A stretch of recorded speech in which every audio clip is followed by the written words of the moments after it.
Great Expectations by Charles Dickens. Chapter 40.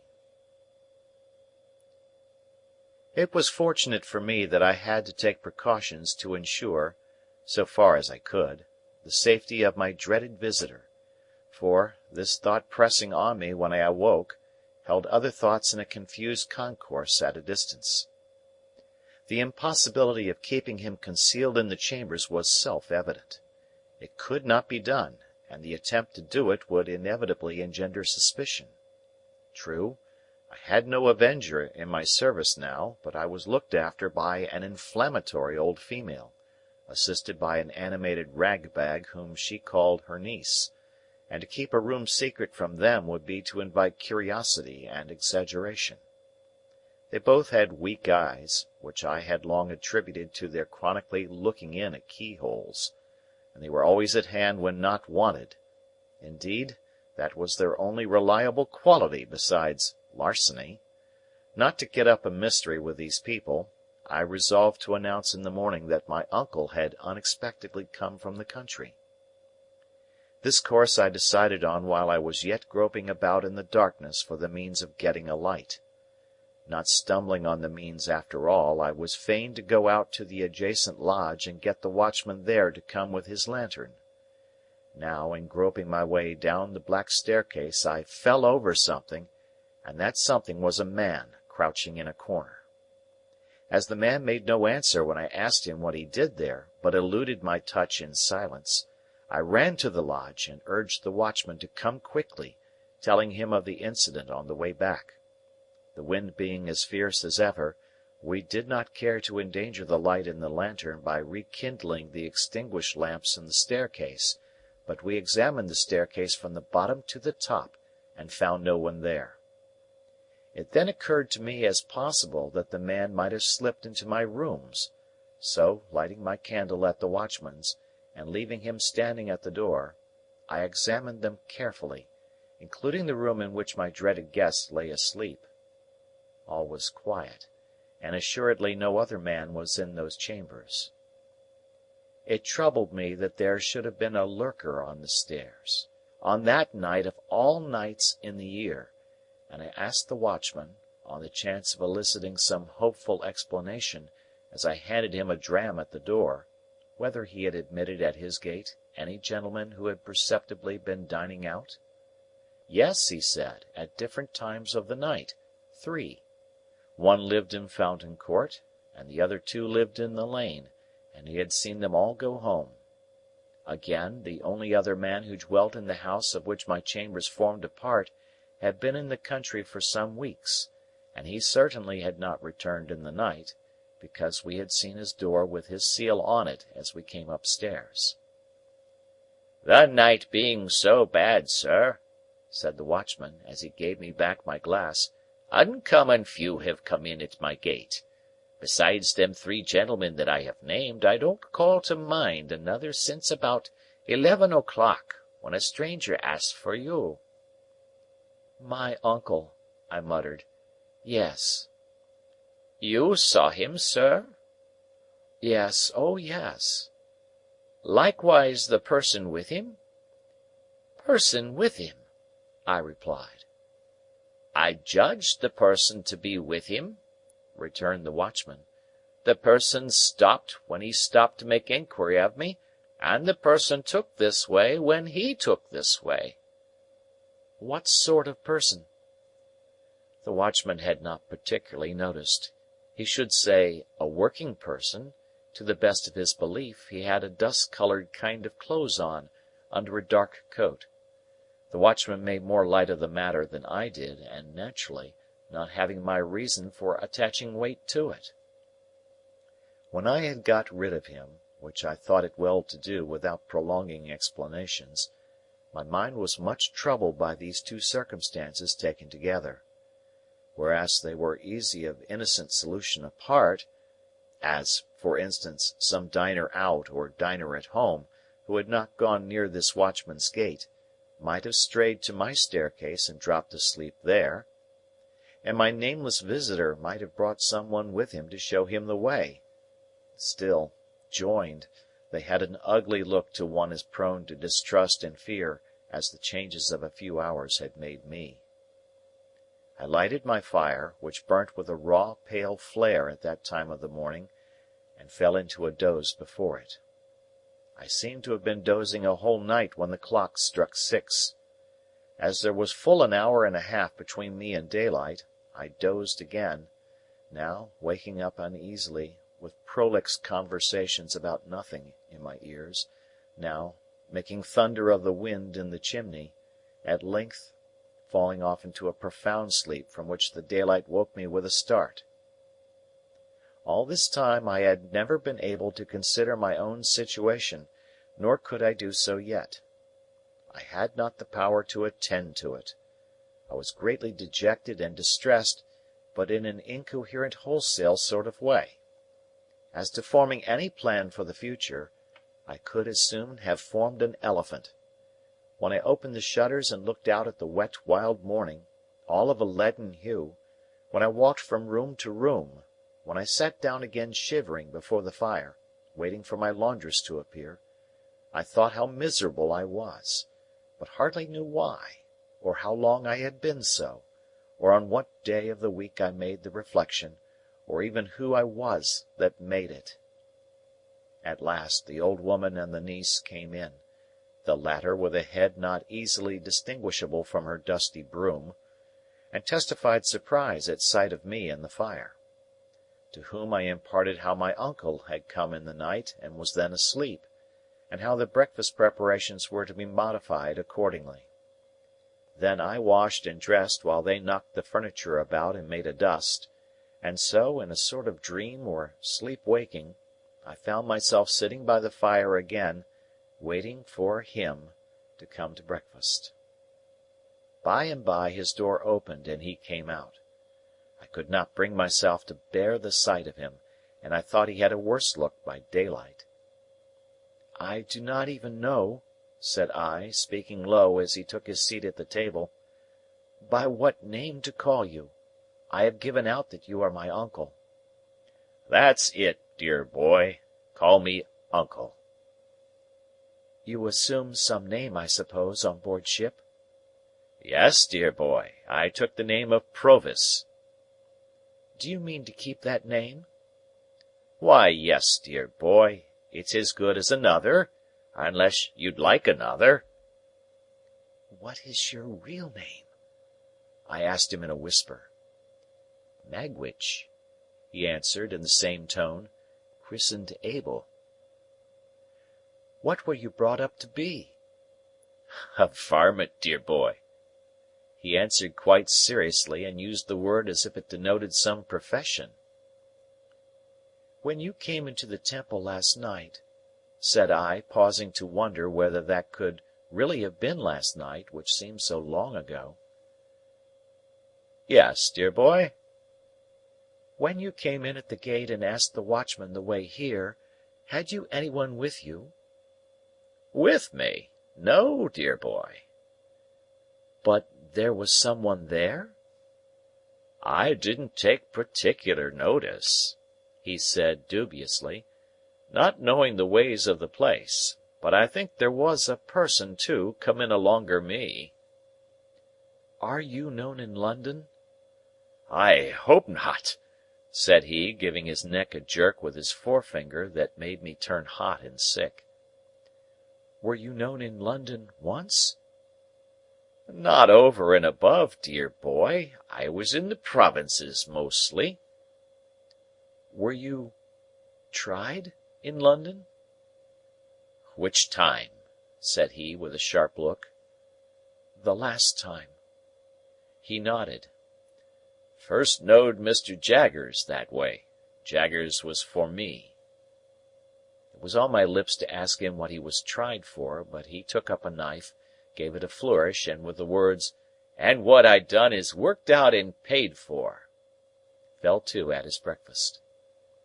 He ate in a ravenous way that was very disagreeable, and all his actions were uncouth, noisy, and greedy. Some of his teeth had failed him since I saw him eat on the marshes, and as he turned his food in his mouth, and turned his head sideways to bring his strongest fangs to bear upon it. He looked terribly like a hungry old dog. If I had begun with any appetite, he would have taken it away, and I should have sat much as I did, repelled from him by an insurmountable aversion, and gloomily looking at the cloth. "I'm a heavy grubber, dear boy," he said, as a polite kind of apology when he made an end of his meal, "but I always was. If it had been in my constitution to be a lighter grubber, I might have got into lighter trouble. Similarly, I must have my smoke.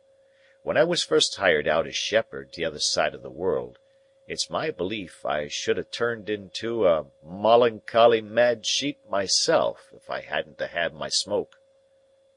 As he said so, he got up from table, and putting his hand into the breast of the pea coat he wore, brought out a short black pipe, and a handful of loose tobacco of the kind that is called negro head. Having filled his pipe, he put the surplus tobacco back again, as if his pocket were a drawer.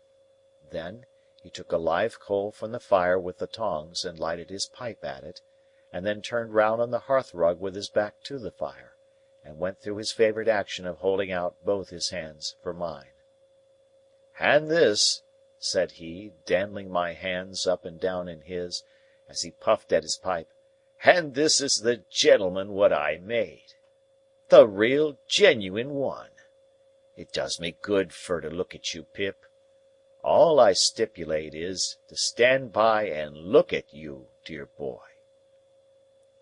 I released my hands as soon as I could, and found that I was beginning slowly to settle down to the contemplation of my condition. What I was chained to, and how heavily, became intelligible to me, as I heard his hoarse voice, and sat looking up at his furrowed bald head with its iron-grey hair at the sides.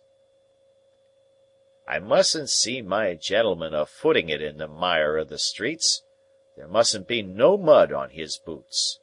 My gentleman must have horses, Pip. Horses to ride, and horses to drive, and horses for his servant to ride and drive as well. Shall colonists have their horses?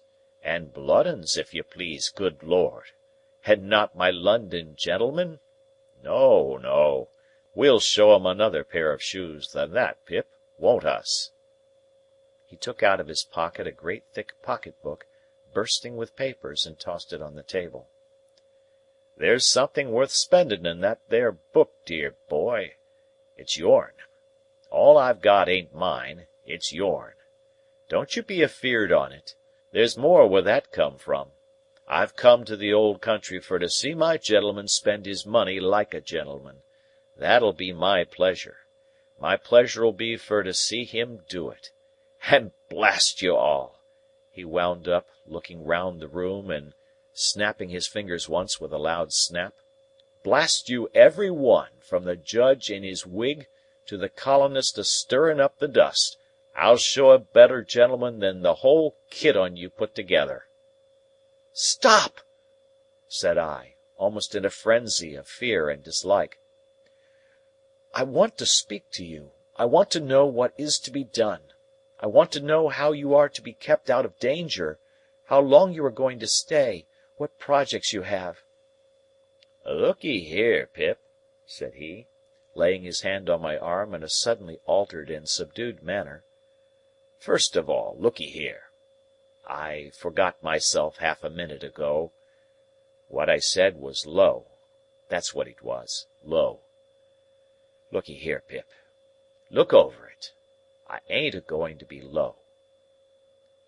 "First," I resumed, half groaning, "what precautions can be taken against your being recognized and seized?" "No, dear boy," he said in the same tone as before, "that don't go first. Lowness goes first. I ain't took so many year to make a gentleman, not without knowing what's due to him. Look'ee here, Pip. I was low. That's what I was, low. Look over it, dear boy."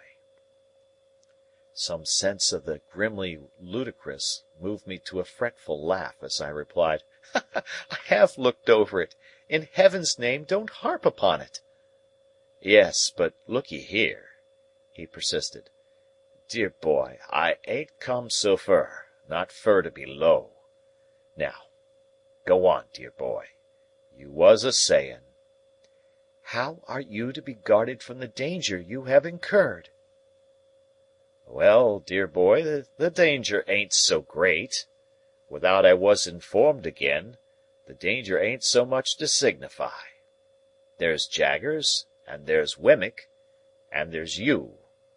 Who else is there to inform?" "Is there no chance person who might identify you in the street?" said I. "Well," he returned, "there ain't many. Nor yet I don't intend to advertise myself in the newspaper by the name of A.M. come back from Botany Bay, and years have rolled away, and who's to gain by it? Still, look'ee here, Pip. If the danger had been 50 times as great, I should have come to see you, mind you, just the same." "And how long do you remain?" "How long?" said he, taking his black pipe from his mouth, and dropping his jaw as he stared at me. "I'm not a going back. I've come for good." "Where are you to live?" said I. "What is to be done with you? Where will you be safe?" "Dear boy," he returned, "there's disguising wigs can be bought for money, and there's hair powder, and spectacles, and black clothes, shorts, and what not. Others has done it safe afore, and what others has done afore others can do again. As to the where and how of living, dear boy, give me your own opinions on it." "You take it smoothly now," said I, "but you were very serious last night, when you swore it was death." "And so I swore it is death," said he, putting his pipe back in his mouth, "and death by the rope, in the open street not fur from this, and it's serious that you should fully understand it to be so. What then, when that's once done? Here I am. To go back now would be as bad as to stand ground. Worse. Besides, Pip, I'm here, because I've meant it by you, years and years. As to what I dare, I'm an old bird now, as has dared all manner of traps since first he was fledged, and I'm not afeard to perch upon a scarecrow. If there's death hid inside of it, there is, and let him come out, and I'll face him, and then I'll believe in him and not afore. And now let me have a look at my gentleman again." Once more he took me by both hands and surveyed me with an air of admiring proprietorship, smoking with great complacency all the while. It appeared to me that I could do no better than secure him some quiet lodging hard by, of which he might take possession when Herbert returned, whom I expected in 2 or 3 days.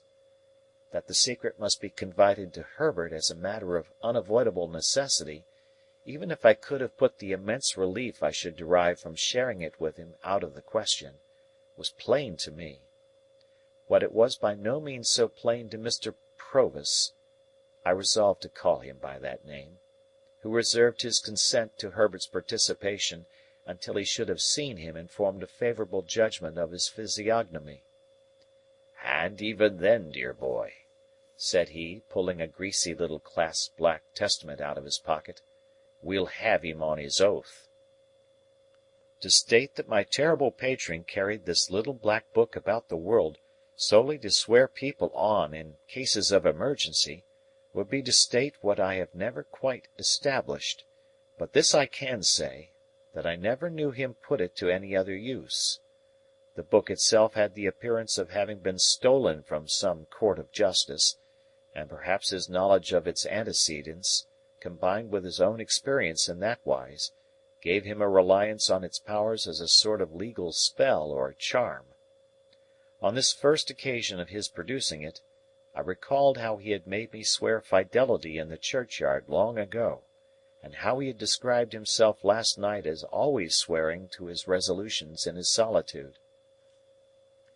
As he was at present dressed in a seafaring slop suit, in which he looked as if he had some parrots and cigars to dispose of, I next discussed with him what dress he should wear. He cherished an extraordinary belief in the virtue of shorts as a disguise, and had in his own mind sketched a dress for himself that would have made him something between a dean and a dentist. It was with considerable difficulty that I won him over to the assumption of a dress more like a prosperous farmer's, and we arranged that he should cut his hair close, and wear a little powder. Lastly, as he had not yet been seen by the laundress or her niece, he was to keep himself out of their view until his change of dress was made.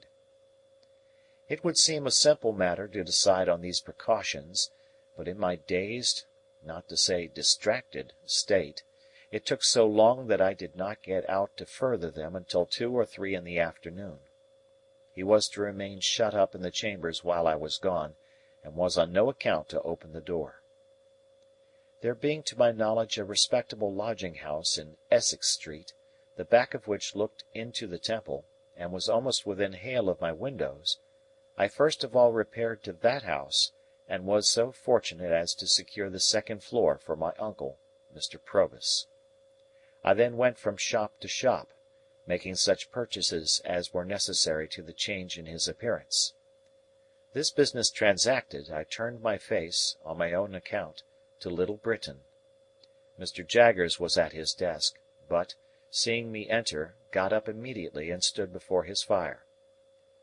"Now, Pip," said he, "be careful."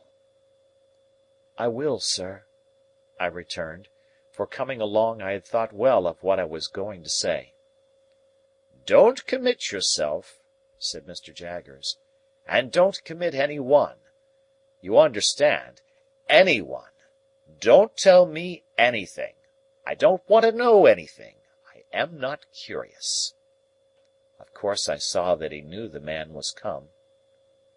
"I merely want, Mr. Jaggers," said I, "to assure myself that what I have been told is true.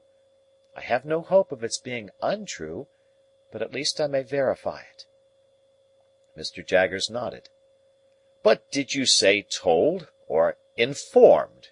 he asked me, with his head on one side, and not looking at me, but looking in a listening way at the floor.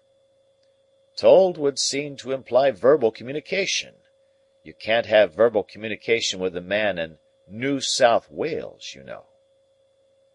"I will say informed, Mr. Jaggers." "Good." "I have been informed by a person named Abel Magwitch that he is the benefactor so long unbeknown to me." "That is the man," said Mr. Jaggers, "in New South Wales." "And only he?" said I. "And only he," said Mr. Jaggers. "I am not so unreasonable, sir, as to think you at all responsible for my mistakes and wrong conclusions, but I always supposed it was Miss Havisham."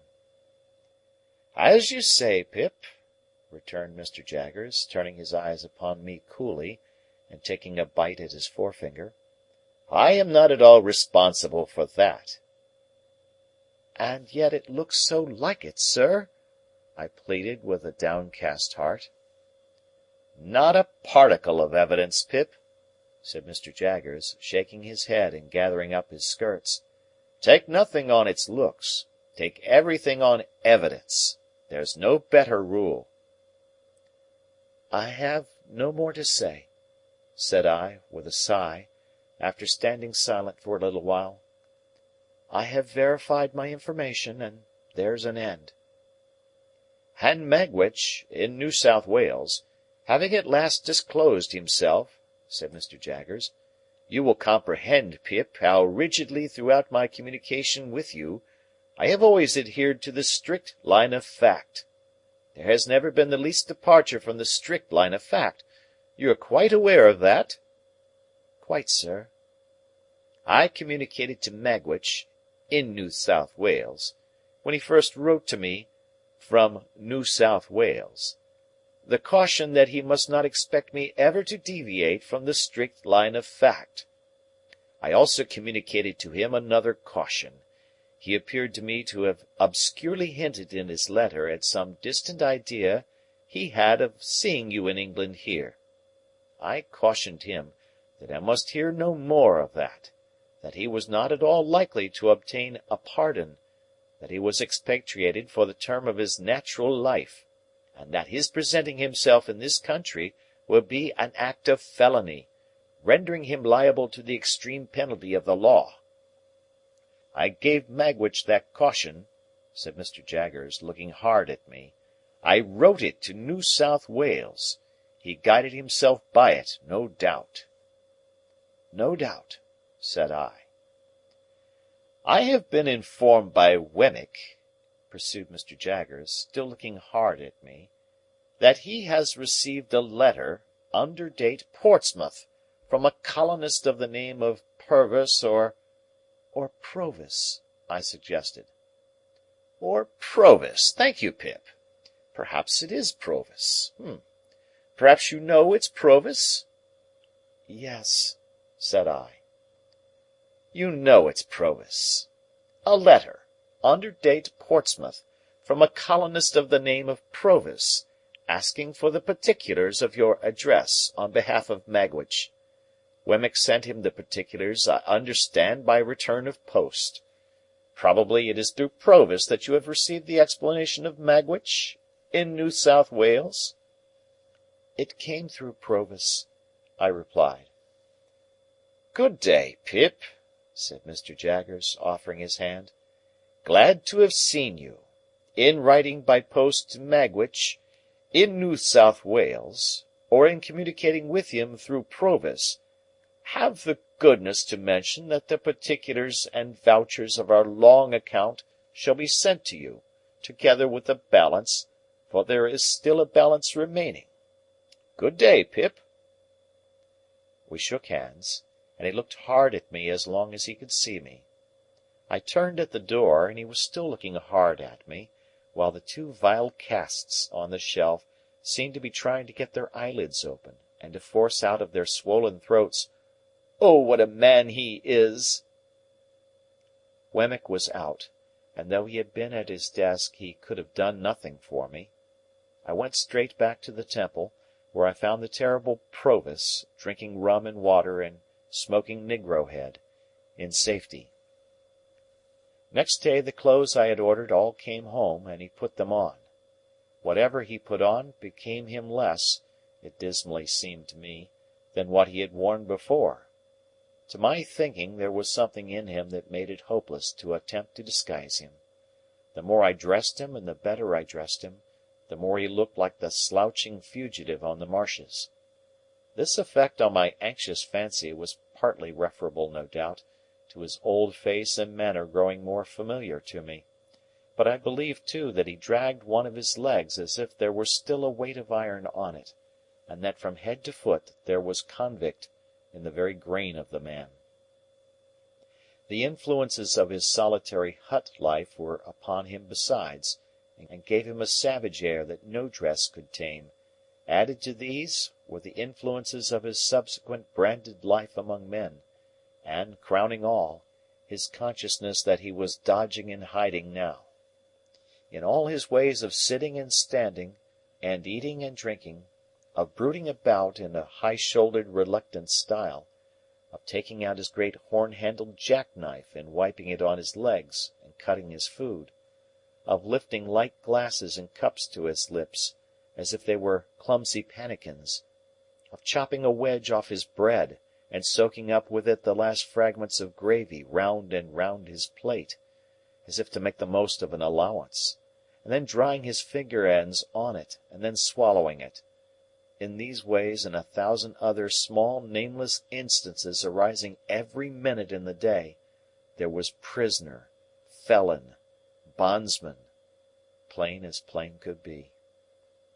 It had been his own idea to wear that touch of powder, and I had conceded the powder after overcoming the shorts. But I can compare the effect of it, when on, to nothing but the probable effect of rouge upon the dead, so awful was the manner in which everything in him, that it was most desirable to repress, started through that thin layer of pretence, and seemed to come blazing out of the crown of his head. It was abandoned as soon as tried, and he wore his grizzled hair cut short. Words cannot tell what a sense I had, at the same time, of the dreadful mystery that he was to me. When he fell asleep of an evening, with his knotted hands clenching the sides of the easy-chair, and his bald head tattooed with deep wrinkles falling forward on his breast, I would sit and look at him, wondering what he had done, and loading him with all the crimes in the calendar, until the impulse was powerful on me to start up and fly from him. Every hour so increased my abhorrence of him, that I even think I might have yielded to this impulse in the first agonies of being so haunted, notwithstanding all he had done for me and the risk he ran, but for the knowledge of that Herbert must soon come back. Once, I actually did start out of bed in the night, and began to dress myself in my worst clothes, hurriedly intending to leave him there with everything else I possessed, and enlist for India as a private soldier. I doubt if a ghost could have been more terrible to me, up in those lonely rooms in the long evenings and long nights, with the wind and the rain always rushing by. A ghost could not have been taken and hanged on my account, and the consideration that he could be, and the dread that he would be, were no small addition to my horrors. When he was not asleep, or playing a complicated kind of patience with a ragged pack of cards of his own, a game that I never saw before or since, and in which he recorded his winnings by sticking his jackknife into the table, when he was not engaged in either of these pursuits, he would ask me to read to him. "Foreign language, dear boy." While I complied, he, not comprehending a single word, would stand before the fire surveying me with the air of an exhibitor, and I would see him, between the fingers of the hand with which I shaded my face, appealing in dumb show to the furniture to take note of my proficiency. The imaginary student pursued by the misshapen creature he had impiously made, was not more wretched than I, pursued by the creature who had made me, and recoiling from him with a stronger repulsion, the more he admired me, and the fonder he was of me. This is written of, I am sensible, as if it had lasted a year.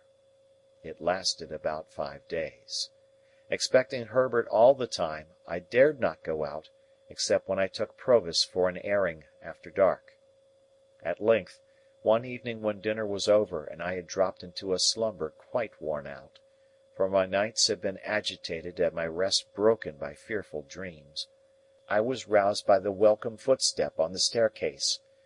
Provis, who had been asleep too, staggered up at the noise I made, and in an instant I saw his jackknife shining in his hand. "Quiet! It's Herbert," I said, and Herbert came bursting in with the airy freshness of 600 miles of France upon him. "Handel, my dear fellow, how are you? And again how are you? And again how are you? I seem to have been gone a twelvemonth. Why, so I must have been, for you have grown quite thin and pale. Handel, my... Halloa! I beg your pardon." He was stopped in his running on, and in his shaking hands with me, by seeing Provis.